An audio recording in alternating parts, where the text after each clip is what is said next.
and features used at the highest level. See pitchlogic.com for more information. First off, David, I appreciate you joining me today. I learned,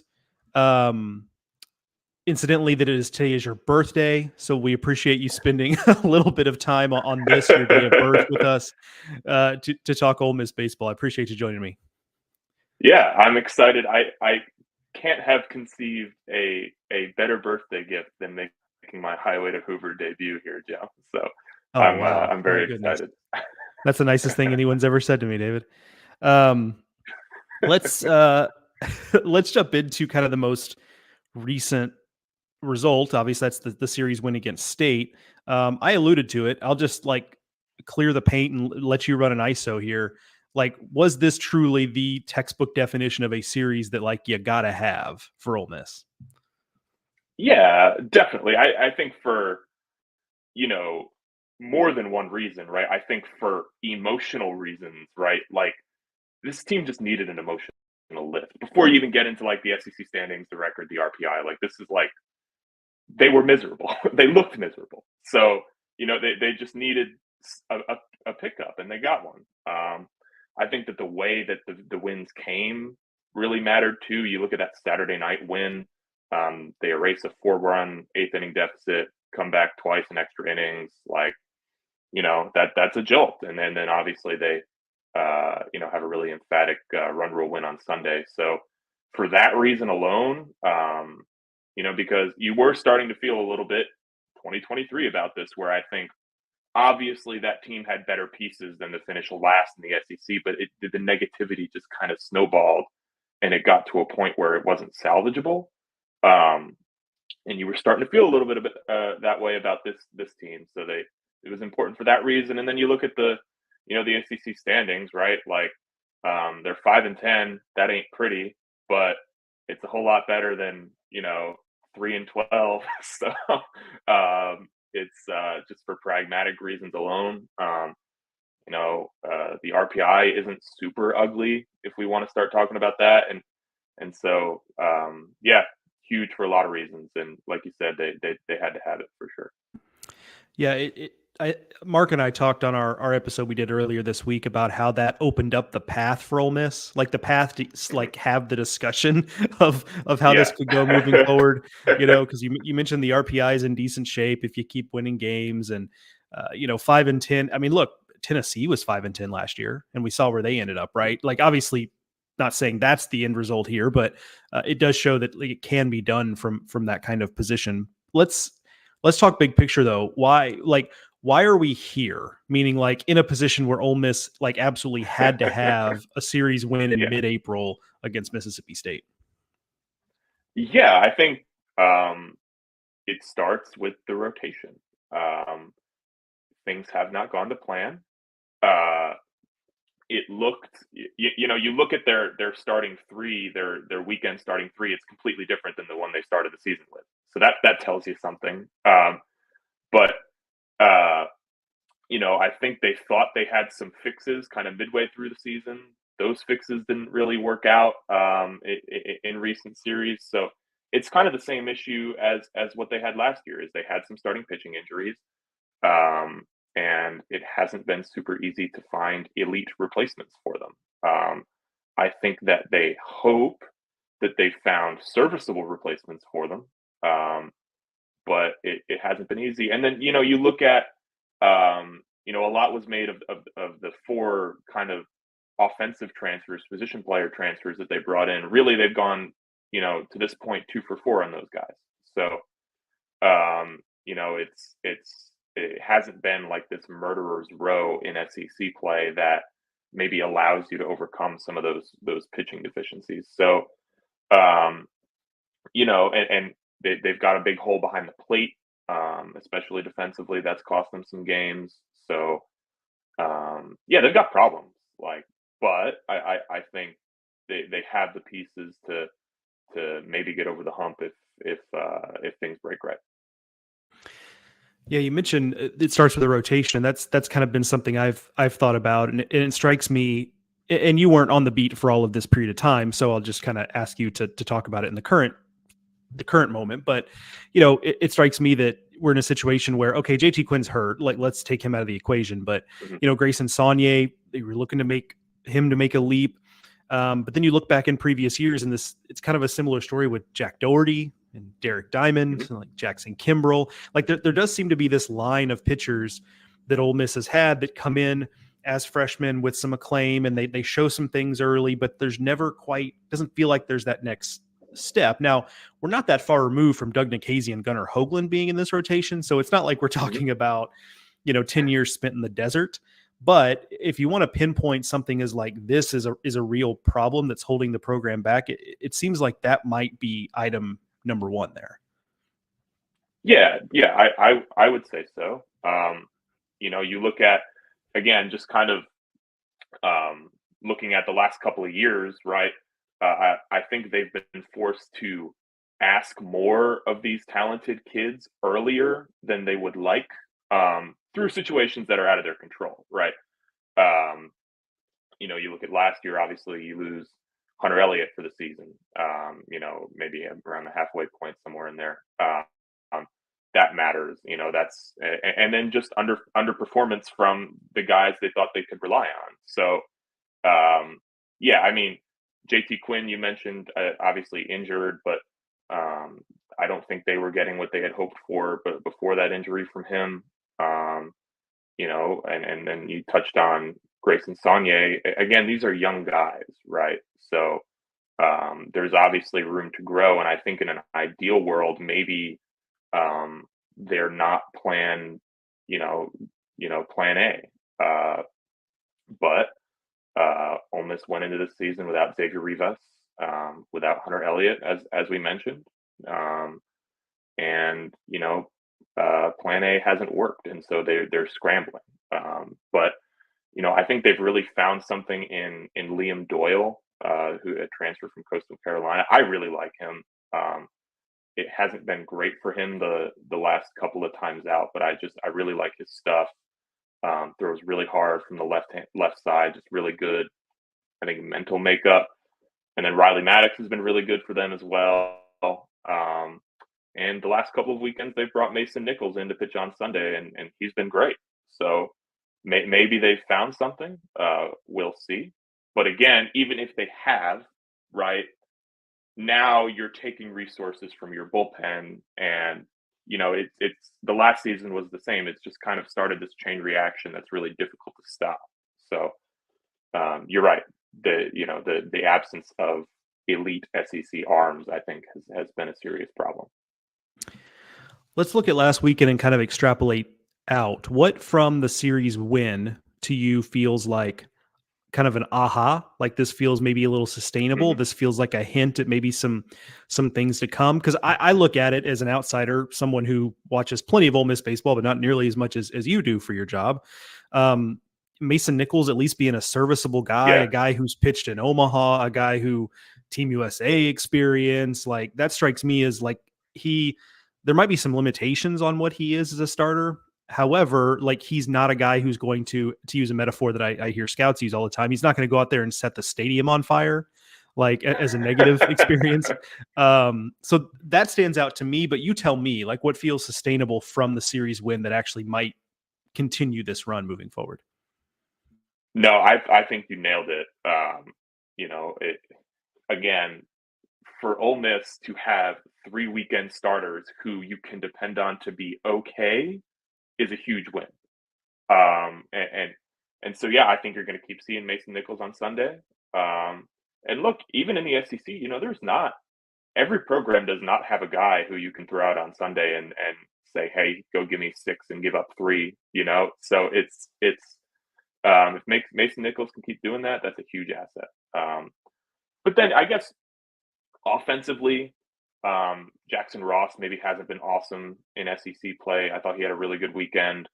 And then you really saw, I think, Ethan Lege kind of make a star turn. And he's really, I don't think, being talked about nationally. I don't have his numbers up in front of me, but that guy's just raking. He's gotten some big hits and big moments.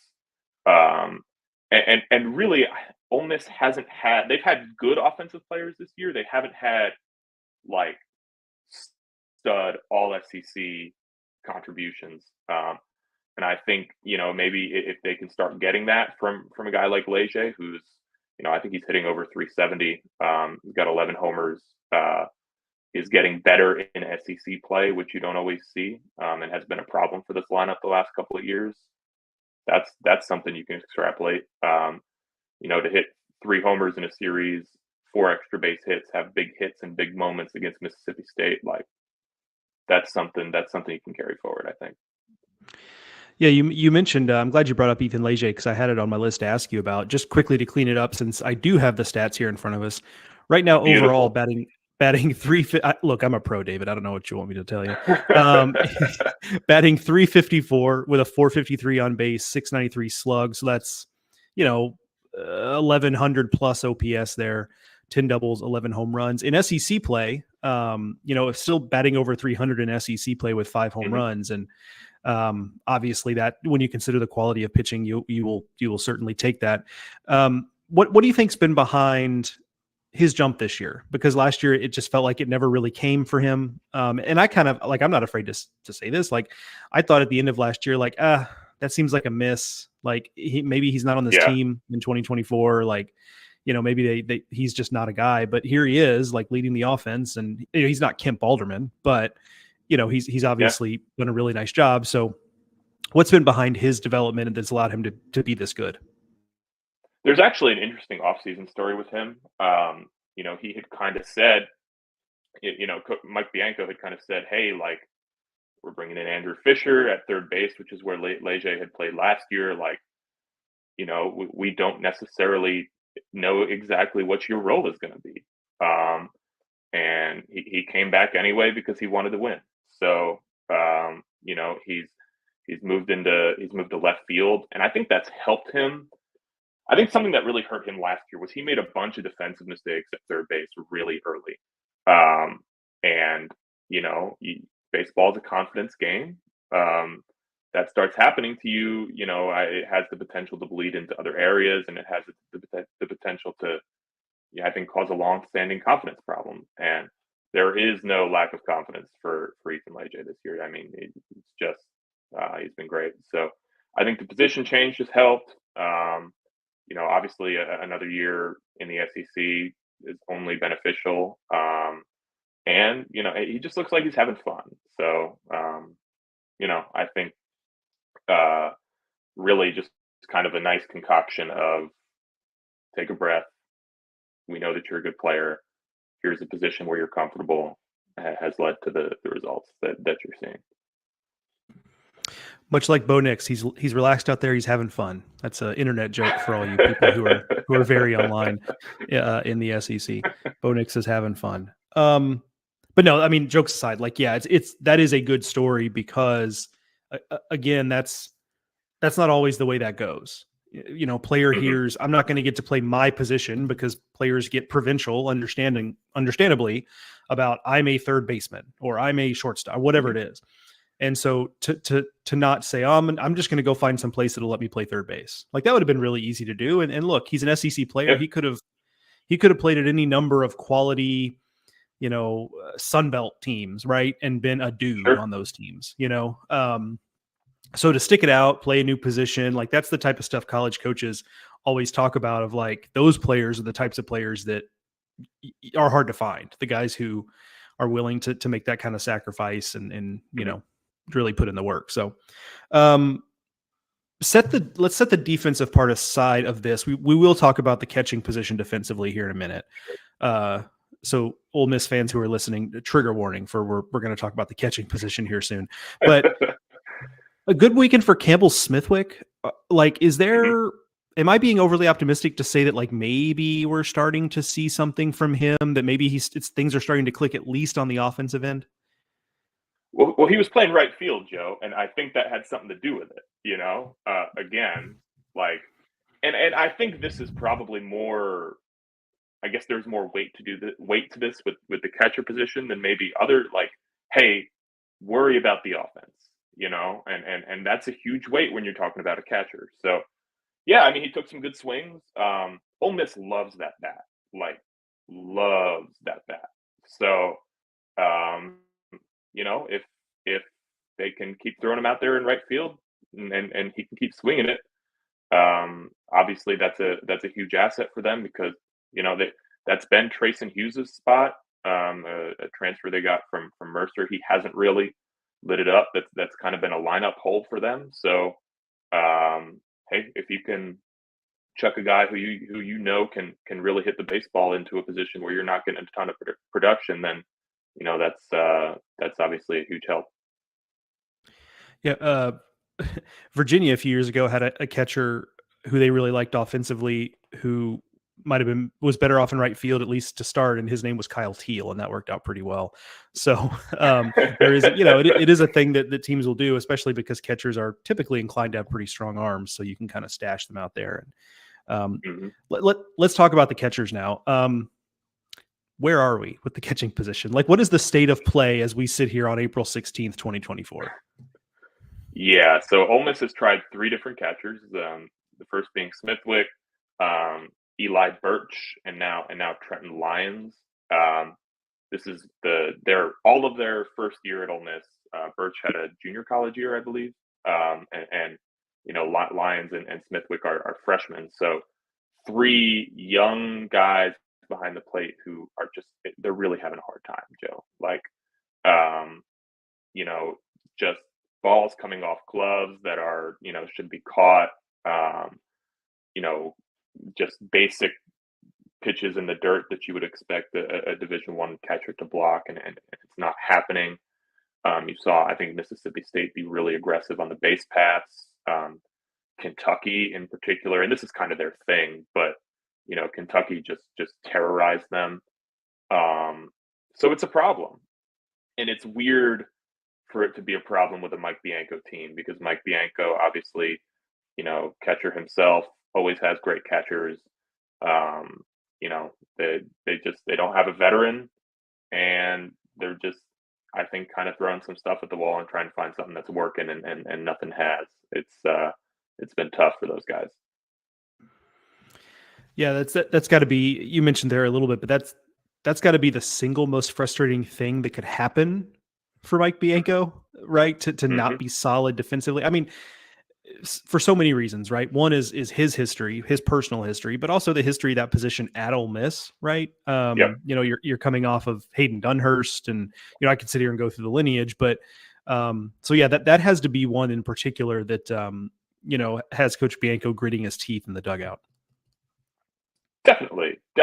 Look, I mean, there are probably, they might have two more SEC wins if they could, play competent defense at catcher. Seriously, it's been a huge issue. So yeah, for all the reasons you just mentioned, his history, even Calvin Harris, that's a guy that managed to play effective defense, if not outstanding defense back there while he mashed the baseball. It's they just don't have it. And maybe you can second guess and say, hey, maybe you needed a veteran transfer at that position, even if Smithwick was your first option, kind of as a fail-safe, but that's a hard sell, right? So I think they were kind of just in an awkward position there this offseason, because, hey, come be our second option in case this kid we really don't like doesn't work. What we really like doesn't work is not, a sales pitch that I think a lot of guys are going to appreciate. So they were in a tough spot, and it just, it hasn't worked out. Let's to wrap up here. Let's go with a little bit of a pie in the sky thing, David. Like, tell us, if this series win last weekend was the start of a run here, and we get to Hoover, and you and I are sitting there talking in Hoover, like, wow, this team's going to make a regional. Like, I would have never thought. Like, what do you guess happened that allowed that to happen if we get to that point? All right. So I think if we arrive there, I think Liam Doyle is an ace. I think Riley Maddox and Mason Nichols are nice arms. I think the only one that has the potential to be like true bona fide SEC ace of that group is Liam Doyle. So I think he has that growth. The other two guys are solid, and then I think the middle of the Ole Miss batting order is just murderer's row. And I think it can be. You look at Andrew Fisher, Ethan Lege, Jackson Ross, who I almost call Jackson Dart every time I say his name, and it's a problem. But I think for those three guys to just be outstanding and win baseball games on their own, which I think they can do. They did that in non-conference play. So I think that's what you're getting if you arrive in that scenario. And then you're going to need some younger guys in the bullpen to be effective because, like we talked about, you've moved all of these resources around to the point where I think your bullpen, I wouldn't call it depleted, but it's probably not as fully stocked with quality arms as you would like. So, Austin Simmons, speaking of Ole Miss quarterbacks, who is also a talented left-handed reliever for them, I think he's going to have to be important. Josh Mallett, they're going to need some growth from guys who we haven't seen as often, maybe a Wes Mendez to kind of get them over the line and close out games effectively. And it would help if they could catch the baseball behind the plate, John. That would be that might be a positive development.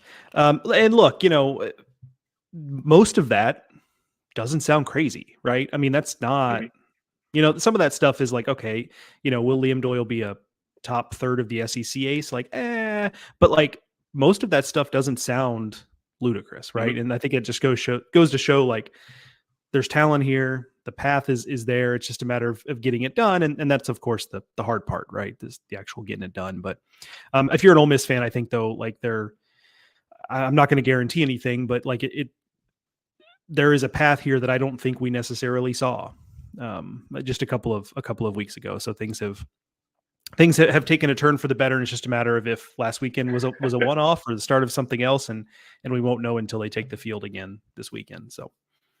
Yeah, and you look at the schedule, Joe, real quick. I mean, the next three SEC series are against teams with losing conference records.